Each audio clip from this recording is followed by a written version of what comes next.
अनजान में शिवरात्रि व्रत करने से एक भील पर भगवान शंकर की अद्भुत कृपा।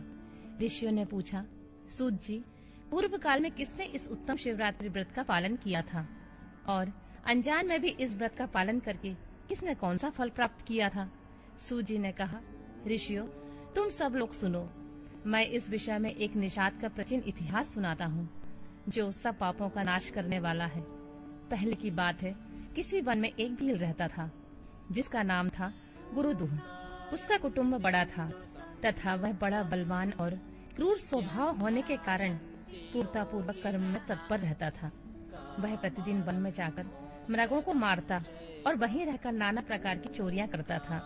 उसने बचपन से ही कभी कोई ऐसा शुभ कर्म नहीं किया था। इस प्रकार वन में रहते हुए उस दुरात्मा भील का बहुत समय बीत गया। तदनंतर एक दिन बड़ी सुंदर एवं शुभ कारक शिवरात्रि आई, किंतु वह दुरात्मा घने जंगल में निवास करने वाला था, इसलिए उस व्रत को नहीं जानता था। उसी दिन उस भील के माता पिता और पत्नी ने भूख से पीड़ित होकर उससे याचना की, वनेचर, हमें खाने को दो। उनके इस प्रकार याचना करने पर वह तुरंत धनुष लेकर चल दिया और मृगों के शिकार के लिए सारे वन में घूमने लगा। देवयोग से उसे उस दिन कुछ भी नहीं मिला और सूर्य अस्त हो गया। इससे उसको बड़ा दुख हुआ और वह सोचने लगा, अब मैं क्या करूं, कहाँ जाऊं? आज तो कुछ भी नहीं मिला। घर में जो बच्चे हैं उनका तथा माता पिता का क्या होगा? मेरी जो पत्नी है उसकी भी क्या दशा होगी? अतः मुझे कुछ लेकर घर जाना ही चाहिए, अन्यथा नहीं। ऐसा सोचकर वह व्याध एक जलाशय के समीप पहुंचा और जहाँ पानी में उतरने का घाट था वहाँ जाकर खड़ा हो गया। वह मन ही मन विचार करता था कि यहाँ कोई न कोई जीव पानी पीने के लिए अवश्य आएगा। उसी को मारकर कृतकृत्य हो उसे साथ लेकर प्रसन्नता पूर्वक घर को जाऊंगा। ऐसा निश्चय करके वह व्याघ्र एक बेल के पेड़ पर चढ़ गया और वही जल साथ लेकर बैठ गया। उसके मन में केवल यही चिंता थी कि कब कोई प्राणी आए और मैं उसे मारूं। इसी प्रतीक्षा में भूख प्यास से पीड़ित होकर वह बैठा रहा। उस रात के पहले पहर में एक प्यासी हिरणी आई, जो चकित होकर जोर जोर से चौकड़ी भर रही थी। ब्राह्मण उस मृगी को देखकर व्याघ्र को बड़ा हर्ष हुआ। उसने तुरंत ही उसके वध के लिए अपने धनुष पर एक बाण का संघान किया। ऐसे करते हुए उसके हाथ के धक्के से थोड़ा सा जल और बिल्व पत्र नीचे गिर पड़े। उस पेड़ के नीचे शिवलिंग था। उक्त जल और बिल्व पत्र से शिव की प्रथम पहर की पूजा तो संपन्न हो गई।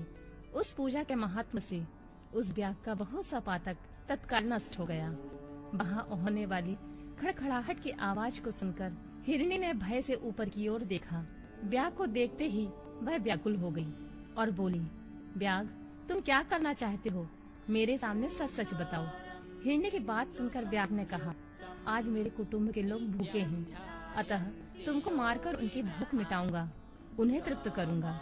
व्याघ्र का वह दारुण वचन सुनकर तथा जिसे रोकना कठिन था, उस दुष्ट भील को बाण ताने देखकर मृगी सोचने लगी कि अब मैं क्या करूं, कहाँ जाऊं? अच्छा, कोई उपाय रचती हूँ। ऐसा विचार कर उसने वहाँ इस प्रकार कहा। मृगी बोली, भील, मेरे माँ से तुमको सुख होगा। यह अनर्थकारी शरीर के लिए इससे अधिक महान पुण्य का कार्य और क्या हो सकता है? उपकार करने वाले प्राणी को इस लोक में जो पुण्य प्राप्त होता है उसका 100 वर्षों में भी वर्णन नहीं किया जा सकता। परंतु इस समय मेरे सब बच्चे मेरे आश्रम में ही हैं। मैं उन्हें अपनी बहन को अथवा स्वामी को सौंपकर लौट आऊंगी। बनेचर, तुम मेरी इस बात को मिथ्या न समझो। मैं फिर तुम्हारे पास लौट आऊंगी, इसमें कोई संशय नहीं है। सत्य से ही धरती टिकी हुई है, सत्य से ही समुद्र अपनी मर्यादा में स्थित है और सत्य से ही निर्झरों में जल की धाराएं गिरती रहती हैं। सत्य में ही सब कुछ स्थित है। सूत जी कहते हैं, मृगी के ऐसा कहने पर जब व्याघ्र ने उसकी बात नहीं मानी, तब उसने अत्यंत विस्मित एवं भयभीत हो पुनः इस प्रकार कहना आरंभ किया। व्याध, सुनो, मैं तुम्हारे सामने ऐसी शपथ खाती हूँ जिससे घर जाने में अवश्य तुम्हारे पास लौट आऊंगी। ब्राह्मण यदि वेदे बेचे और तीनों काल संध्या न करे तो उसे जो पाप लगता है, पति की आज्ञा का उल्लंघन करके स्वेच्छा अनुसार कार्य करने वाली स्त्रियों को जिस पाप की प्राप्ति होती है, किए हुए उपकार को न मानने वाले, भगवान शंकर से विमुख रहने वाले, दूसरों से द्रोह करने वाले, धर्म को लांघने वाले तथा विश्वासघात और छल करने वाले लोगों को जो पाप लगता है, उसी पाप से मैं भी लिप्त हो जाऊं यदि लौटकर यहाँ न आऊं। इस तरह अनेक शपथ खाकर जब मृगी चुपचाप खड़ी हो गई, तब उस व्याध ने उस पर विश्वास करके कहा, अच्छा अब तुम अपने घर को जाओ। तब वह मृगी बड़े हर्ष के साथ पानी पीकर अपने आश्रम मंडल में गई। इतने में ही रात का पहला पहर व्याघ के जागते ही जागते बीत गया। तब उस हिरणी की बहन दूसरी मृगी, जिसका पहले ने स्मरण किया था, उसी की राह देखती हुई जल पीने के लिए वहां आ गई। उसे देखकर भील ने स्वयं वाण को तरकस से खींचा। ऐसा करते समय पुनः पहले की भांति भगवान शिव के ऊपर जल और बिलपत्र गिरे। उसके द्वारा महात्मा शंभु की दूसरे पहर की पूजा संपन्न हो गई। यद्यपि वह प्रसंगवश ही हुई थी, तो भी व्याघ के लिए सुखदायिनी हो गई। मृगी ने उसे बाण खींचते हुए देख पूछा, बनेचर यह क्या करते हो?